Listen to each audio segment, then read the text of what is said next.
Hey, everybody. Welcome to the podcast for Good Cop 2.0. We are recording here in Geneva from the hotel where we are live streaming Good Cop. And honestly, things like this don't happen without a team. And I know in our previous podcast, David did mention and talked about the entire team, and he brought up this man's name.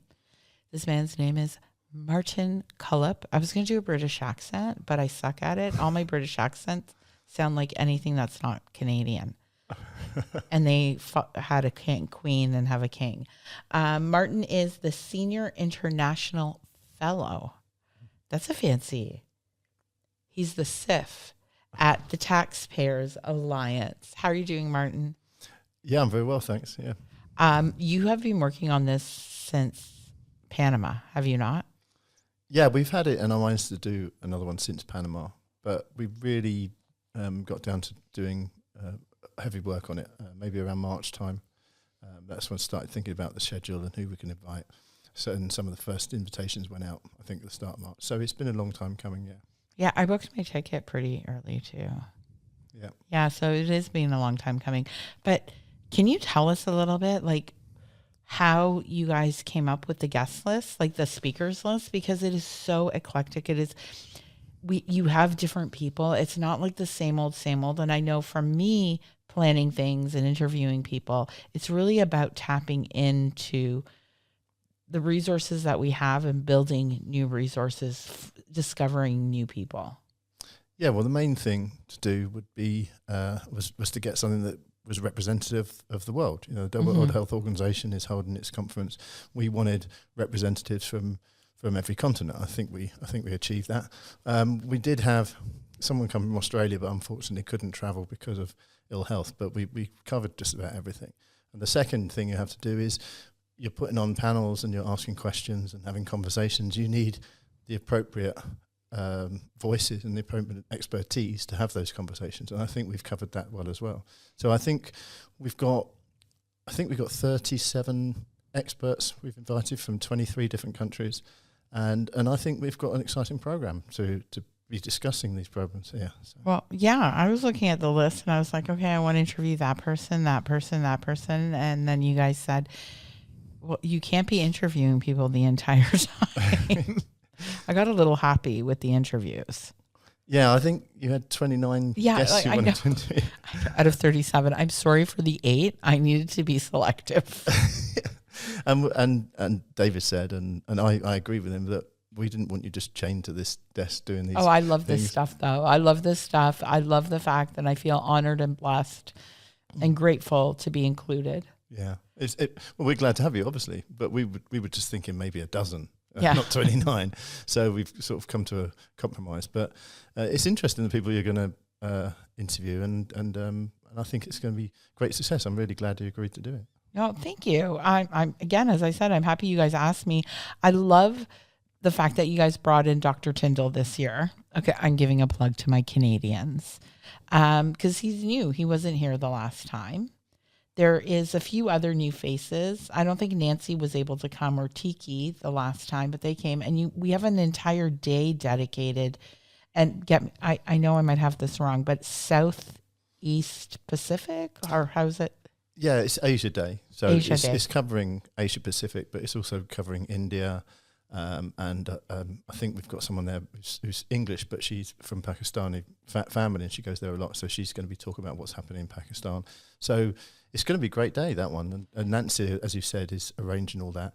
She couldn't really come to Panama because it was just too far. And she's come a long way for this. It was 36 hours for her to get here.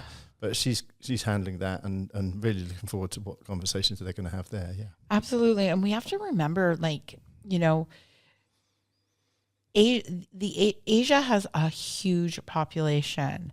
Smoking is one of the, if not the leading cause of illness, cost. And these are the countries that are just like so heavily influenced by the World Health Organization. And it's important that we talk about this and call it out, because what they're planning on doing here at COP is going to affect these countries a lot more than maybe our countries. Yeah, I think 80% of the world's smokers or tobacco users, because there's some harmful tobacco in those countries as well, live in lower middle income countries. And obviously a lot of Southeast Asia and Asian countries tend to have a lot of those smokers and those people who are at risk. And many of them have governments where they don't really have the bandwidth to formulate their own policies like maybe Western countries might have, haven't got the resources. So they do tend to take instruction from the WHO, which would be fine if the WHO was giving instruction which was evidence-based and honest and informing these countries in a responsible manner, but they're not doing that. And that's the big problem we're faced with here. No, absolutely. And it's stigmatization. They make the products, like the India ban just blew my mind away when I learned about it like a couple of years ago. Yeah, and we have heard of occasions where like Bloomberg funded organizations have been trying to basically write the policy for these countries. So we saw that in the Philippines. There was uproar about it, and they've gone the other way, and they've kicked those people out. The same thing happened in Pakistan. So we do have these highly funded, biased organisations tromping around the world trying to put these policies into place. And the policies they want to put into place do not help the smokers in these countries. And when you've got 80% of smokers in lower middle income countries, you don't want an organisation to be going around giving them false information, which is what's happening, and which we're kind of trying to correct with this conference. And I think the World Health Organization has it wrong. They do believe that everyone is the same. Hear me out. I just had this epiphany. The way Canadians quit smoking is not the way the Canadian population quit smoking 30, 40 years ago when we started bringing in tobacco control, or even 20 years ago. The population's not the same. The access to information, I mean, from the last COP, just access to information from the last COP to this COP, which is a year and a half ago. Think about it. ChatGPT, you can pop anything you want in there and you know everything instantaneously. At that COP, we had a Google. Yeah. A lot more. So the access to information, them not being able, they lie, for lack of a better word. Hope I don't get you guys in trouble, but they lie to get their way. And that to me is very scary. They're still pushing narratives of popcorn lung. They're still pushing narratives that nicotine causes cancer. And it is horrifying the amount of lying they will do to keep people smoking. That's the only thing I can think about. Well, we know this, yeah. 3 days ago, Dr. Tedros, who's the Director General of the WHO, he addressed a media room, How many people were there? Like 5 people? I don't know, but it was recorded. The transcript was recorded, and they published it online as well. So, and they would spread it around. And in fact, they did tweet it, put it on social media to their hundreds of thousands of people. And he actually said that there is no evidence that vaping products are less harmful than cigarettes. And in fact, there's mounting evidence that they're more harmful. Now, how can someone who's meant to be the Director General of the WHO say that? It just shows that this organisation has completely lost its way. It has. And then you look at the founding principles of the FCTC and harm reduction and access to tobacco harm reduction. They keep saying it's an industry-created narrative and it's a word and it's a slang. They created it. They gave it breath 20 years ago. Tobacco harm reduction. They created the word. No one's co-opting it from anyone. Yeah, that's right. They're trying to deny it. They say, we've always been interested in reducing nicotine addiction. But they were talking about reducing nicotine addiction in the time when there weren't safer nicotine products around. When the treaty was first written in the late 1990s and taken on board in 2003 and came into being in 2005, I mean, vaping products, for example, hadn't been invented, nor had nicotine pouches.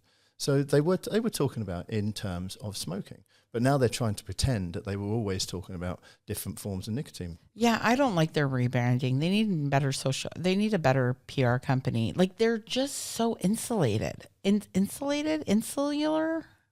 Do you get what I'm saying? They pat each other on the back. They don't listen to criticism. And I'm going to say this now because I'm sure one of those people out there, and we know you're watching us. If you're listening to this, reach out to us through @Taxpayers Alliance on X. At Protect Oh, Taxpayers, yeah. At Protect Taxpayers. Reach out to us and we'll bring you into this podcast. Just reach out to us. We know you're listening. Like, we're not silly. We listen to your stuff. You listen to our stuff. How about one of you, me and Martin, we'll interview you together, and we're not going to be aggressive, and we'll have a conversation.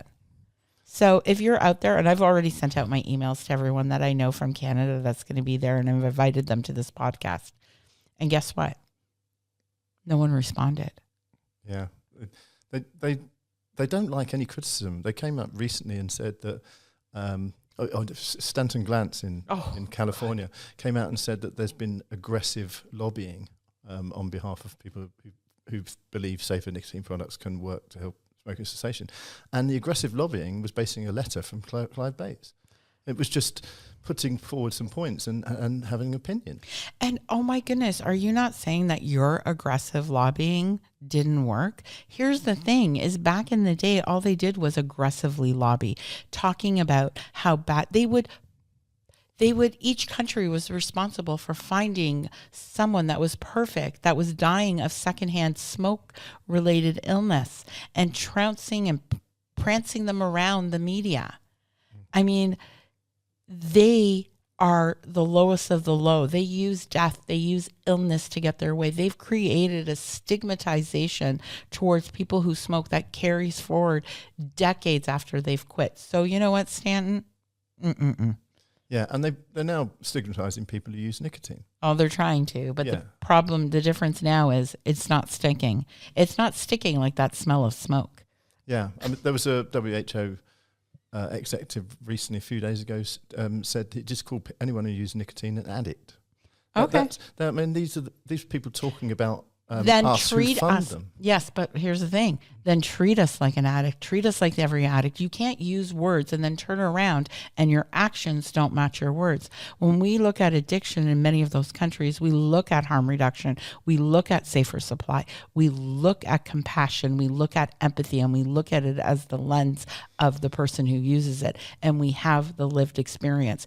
You can't throw around that word and then turn around and treat us as if we're in like the Reagan era of DARE and like criminals. That's my problem. Use it. Call me an addict, but then treat me like one. Yeah, and if they're saying everyone's addicted, they can't stop. Well, why do you want to raise tobacco taxes? Isn't that just extortion? Isn't that racketeering? Absolutely. Yeah.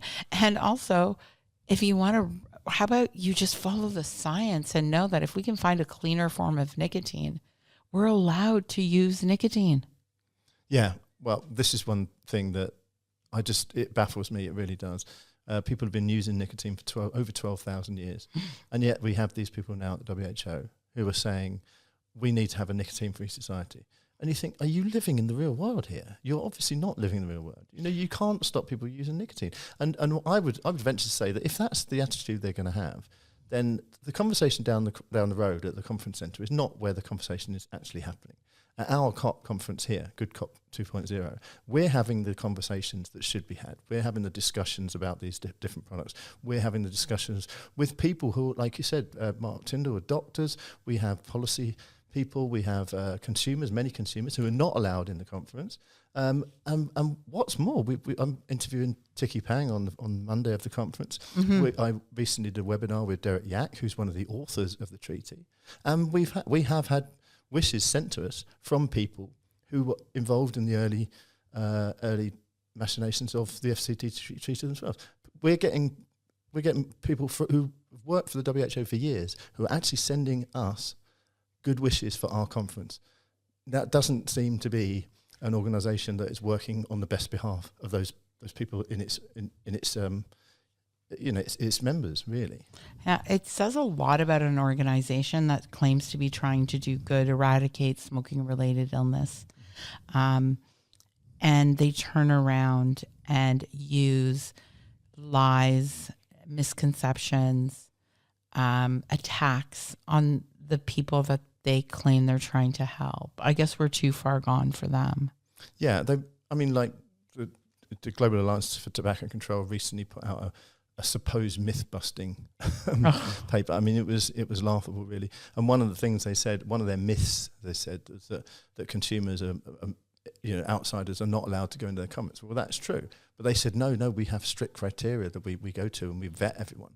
But I know for a fact, because we did it this year, we had some consumer advocates who have no ties to industry whatsoever, applied 60 days before to attend the conference, and every single one of them had a one-sentence reply saying they weren't approved.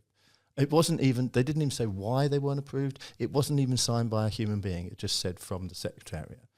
And some of them have written back and said, can you give me a reason? Haven't had a reply. So, but this gets me. I don't like people who lie. My parents taught me not to lie. I find it much easier if you don't lie, because you don't have to contradict yourself. And yet here we have this organisation saying, oh no, we didn't stop anyone coming, which they did. They also had guns. Yeah. They had men with guns at the last COP. But they'll also say, like I said, they'll change their mind and say, oh no, we've always been trying to stop nicotine addiction. And they'll say, nicotine addiction is really bad. And what we don't want, they said, harm reduction. They said, we don't want harm reduction to be by companies that are making profit out of it.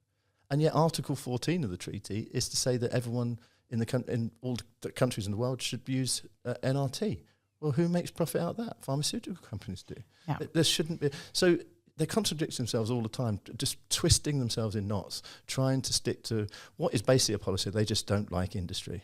That's as simple as that. Yeah. And we as a consumers, we're caught in the middle of it. We just want to not smoke, use safer nicotine products, and we like to help other people do the same thing, but we're targeted, we're called shills, we're called acting in the interest of the tobacco industry, all those things they say to us, simply because they have to keep that lie going that they're actually trying to do this for health when they're absolutely not.